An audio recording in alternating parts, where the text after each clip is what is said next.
On travaille beaucoup avec les Gouttes d'âme.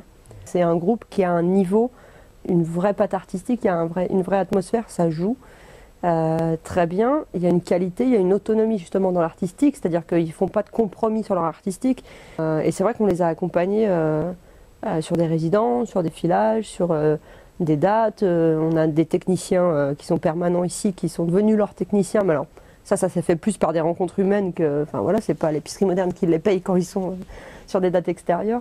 Mais donc il y a un vrai engouement pour ce groupe, ouais. On a suivi beaucoup Mister Day, on a suivi pas mal Fawatile, Yasmina Sana, qui est un bon exemple aussi de rencontre humaine, c'est-à-dire que on fait très peu de chansons françaises ici, on a du mal à trouver, enfin j'ai du mal en tant que programmatrice parfois à trouver vraiment des groupes qui m'intéressent en chanson française aujourd'hui.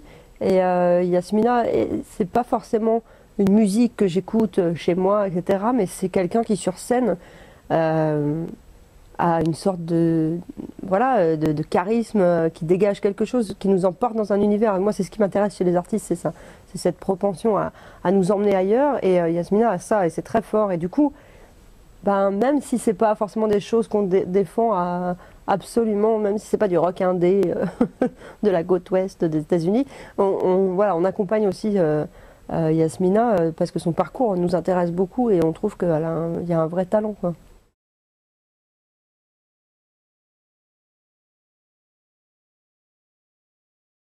Les petites gourmandises, c'est parti d'une envie de travailler sur le jeune public. Moi, je viens d'une autre salle à Rennes où on avait beaucoup travaillé sur la question du jeune public dans les musiques actuelles.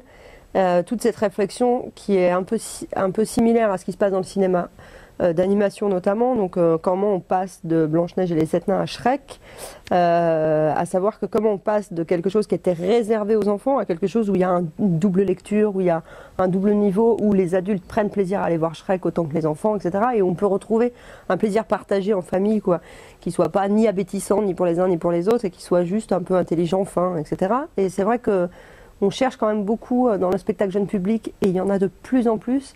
Voilà, des gens qui sont fous, des gens qui sont courageux, des gens qui sont originaux, avec des formes multiples et variées. Et ça nous arrive de faire du théâtre d'objets, de la marionnette, enfin voilà.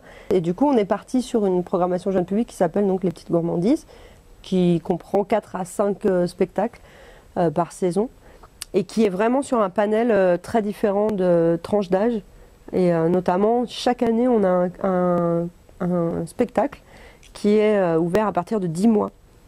Donc on travaille aussi voilà, sur aussi cette notion du premier spectacle de la vie, comment on appréhende ça, on travaille pas mal avec les crèches, etc. Et comment l'enfant voilà, commence à comprendre ce que peut être le spectacle vivant, ce que peut être l'émotion en direct, les sens, l'ouïe, les yeux, enfin tout.